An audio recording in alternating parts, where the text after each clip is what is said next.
कि हमारे लोग ना तो सिस्टम में हैं और अगर पावर में है वो पावर दिखावे की है। उसके पीछे कारण है कि हम एकजुट नहीं हैं, और एकजुट हम इसलिए नहीं है क्योंकि हमारी कोई आइडियोलॉजी ही नहीं है। हम बात करते हैं बुद्ध की तो कभी हम बात करते हैं लवकुश की। हो सकता है मेरे भाई बहुत लोगों को खराब लगे, और मैं कहना चाहती हूं, अगर मुझ पर विश्वास है, अगर अपनी बहन को आपने यहाँ पर बुलाया है तो इस पर विश्वास रखना। मेरा व्यक्तिगत कोई लालच नहीं है, लेकिन मैं चाहती हूँ ये कुशवाहा साक सैनी मौर्य समाज और ये बहुजन समाज इस देश का नेतृत्व संभाले। और ये तभी संभव है जब आप अपनी आइडियोलॉजी के साथ जुड़ेंगे, अपनी आइडियोलॉजी को समझेंगे। मोतीलाल कुशवाहा भाई साहब जो हैं, उनसे जब मेरी कल बात हुई, डीएम के यहाँ से जब वो बुलडोजर पहुँचा, आपको पता है अगर हम यूनाइट होकर के वहाँ पर 2000 की संख्या में भी होते और हम दमखम से पावर में बैठे होते, इनकी हिम्मत थी कि वो उनका जाकर के स्टेज गिरा लेते। बच्चियां रो रही थी, उनकी 2 बेटियां हैं, आकांक्षा और आस्था, कह रही हैं बुआ ये मेरे गार्डन भी उखाड़ देंगे। वो मुझे सीने में वो दर्द है उस बच्ची की, वो बात, उसकी चीख मुझे पता है जिसमें सिसक रही थी। ये बदला नहीं लेना है, लेकिन ऐसे हमारे समाज के ऊपर अत्याचार ना हो, इसके लिए हम एकजुट होना ये बहुत ज़रूरी है। और ये एकजुटता बिना शिक्षित हुए, बिना एकजुट हुए और बिना एक दूसरे का सहयोग किए संभव नहीं है। क्योंकि हम शिक्षित तो हो गए, अभी मैंने देखा मेरी कितनी सारी बेटियां आई, बच्चे आए, हमने सम्मानित किया उन बेटियों को, उन बेटों को। मैं एक बात कहना चाहती हूँ, चीज़ अब बहुत आवश्यक हो गई है।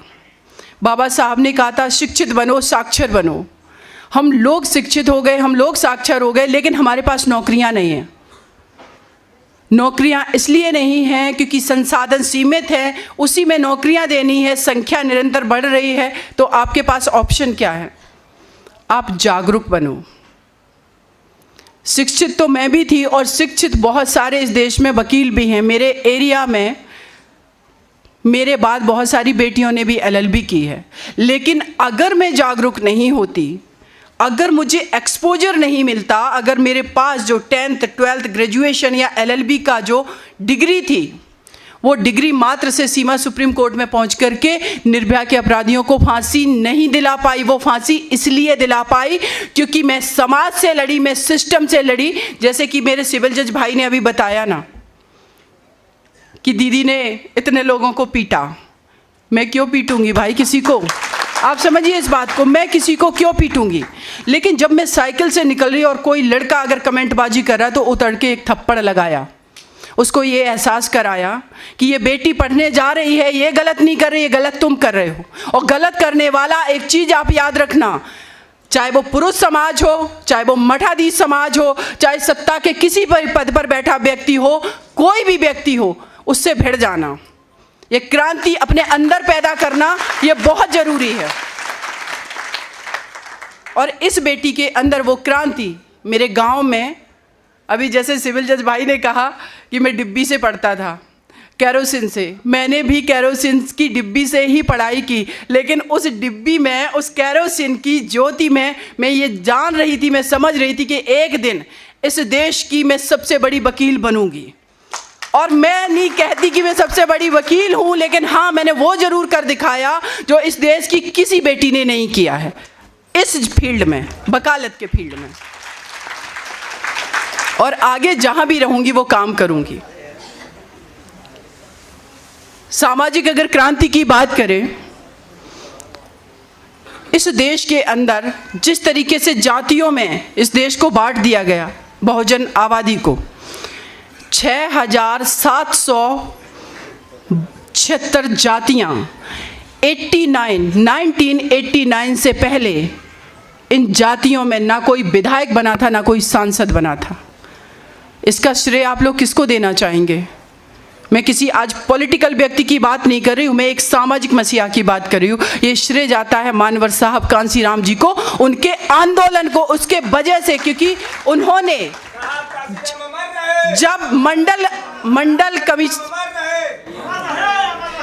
जब मंडल कमीशन की बात आई,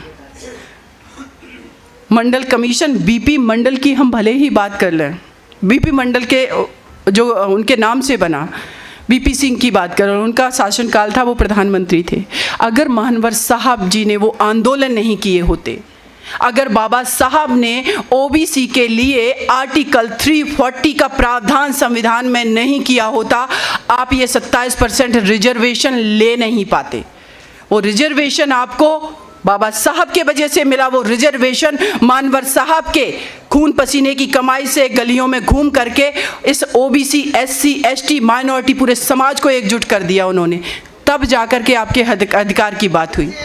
और जैसे ही हम लोग थोड़े से बिखरे, ये बहुजन आबादी थोड़ी सी अलग हुई, जो पॉलिटिकल पार्टियां पहले से सत्ता में बैठी थी, उनको लगा कि इस देश की तो बहुजन आबादी एकजुट हो रही है, मानवर साहब कांसीराम जी ने कर क्या दिया। उन्होंने क्या किया, अपने लोगों को लालच देना शुरू किया। आइए आपको हम डमी मिनिस्टर बनाएंगे। डमी मिनिस्टर का आप ये मंत्री हैं, ये सांसद हैं, लेकिन आपका लेटर पैड उन मुखियाओं के हाथ में रहेगा जो पार्टी चला रहे हैं, और आपको पता भी नहीं रहेगा आपके लेटर हेड पर आपके सिग्नेचर से काम उनके होते हैं, ना कि हमारे। ये इस शासन सत्ता की रियलिटी है। मैं बहुत छोटे से गांव से आती हूँ, लेकिन मेरा संघर्ष, मेरे पिताजी भी मुखिया थे, मेरे पापा भी किसी पॉलिटिकल पार्टी से बिलोंग करते थे, लेकिन ये अपना संघर्ष करते करते मैं बहुत सारी चीज़ों को समझ पाई कि हमारे लोगों के लिए काम क्यों नहीं हो पाता है। उसका कारण ये है क्योंकि हम यूनाइट नहीं हैं। और एक और चीज़ साथ में बात, कि इस देश के अंदर कभी भी किसी भी एक समाज ने कोई राजनीतिक पार्टी नहीं बनाई है।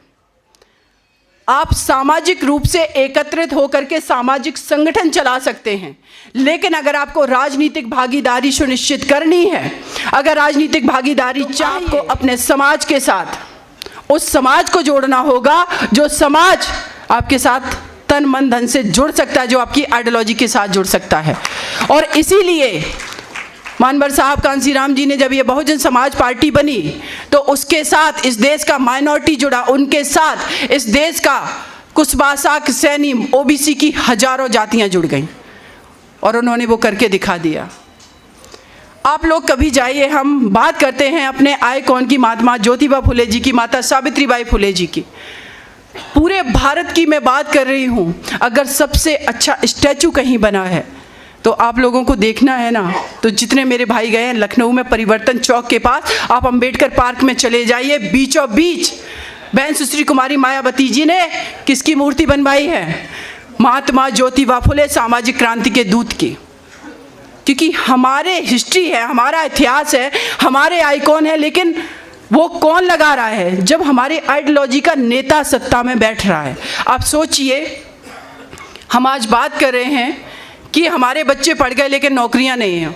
उत्तर प्रदेश में बहुजन समाज पार्टी की पहली बार सरकार बनी, बहन जी ने 64,000 ओबीसी की बैकलॉग की नौकरियां दी। कौन से समाज के लोग भरे गए उसमें?